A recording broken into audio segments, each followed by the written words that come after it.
আলহামদুলিল্লাহ।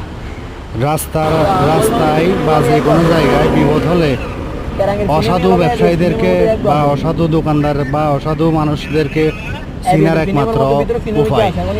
তা আমিও আলহামদুলিল্লাহ আজকে বিপদে পড়ছি। আমার টাইমিং বেল ছিঁড়ে গেছে। বাড়িওয়ার হাটের এখানে একটা ওয়ার্কশপে গেলাম, মিস্ত্রির একটা ডাকিয়ে আনলাম। ওনাকে বললাম যে ভাই আপনার কত খোলার আগে ওনাকে জিজ্ঞেস করলাম। উনি বললো যে 2000 টাকার মতো, আর আরও 2000 টাকার মতো। তা আমি বললাম যে কিরে ভাই, এটা তো 500 টাকার কাজ। বলতেছে না 500 টাকা যে করবে ওকে আনেন। চলে গেল। এরপর আরেকটা ওয়ার্কশপে গেলাম বারোয়ারহাট। উনি বললো যে আপনি পিক আপ দিয়ে ক্রেনের মতো করে আমার ওয়ার্কশপে নিয়ে আসেন গাড়ি, তারপরে কাজ করব। আমি বললাম যে পিক আপ দিয়ে গাড়িটা নিয়ে আসা অনেক কষ্টকর না, এটা তো অত সহজ না, টাকা টাকা লাগবে।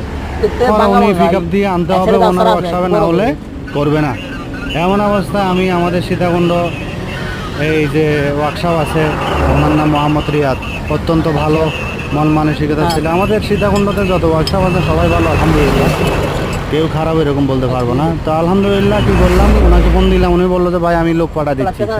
আমি বললাম হ্যাঁ ঠিক আছে, লোক পাঠা দিল। আমি টাইমিং বেলটা খুললাম, খুলে কয় দাঁত আমি গনে ওনাকে বললাম যে 124 দাঁত। তো উনি আলহামদুলিল্লাহ টাইমিং বেল সহ 2জন ছেলে পাঠাই দিল। পাঠাই দেওয়ার পর আলহামদুলিল্লাহ যথেষ্ট সুন্দরভাবে একবারে ভালোভাবে আস্তে ধীরে আমাদের টাইমিং বেলটা সুন্দরভাবে খুলে আবার নতুন করে লাগাই, ফিটিং করে গাড়ি স্টার্ট দেওয়ার পরে আলহামদুলিল্লাহ ওকে। তো একটা জিনিস আমরা বুঝে পাইলাম যে আমাদের রাস্তাঘাটে যারা চলাফেরা করেন তারা টুকিটাকি বিপদে পড়ে না, যে ওইরকম না। এরকম আরও একবার মিরেশ্বরে আমাদের চাকা একটা পাম্পসারে ছিল। আমি বললাম যে কত, বলতেছে 120 টাকা একটা চাকার নাট, 120 টাকা এক্সট্রা চাকার নাট বলতেছে, চাকা পাম্পসার সারানো আর কি।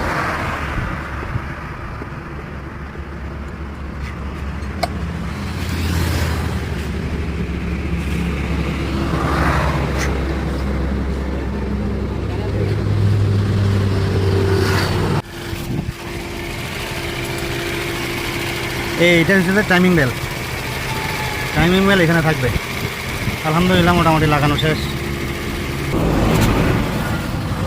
অনেক কিছু খোলা লাগে, ফুলি টুলি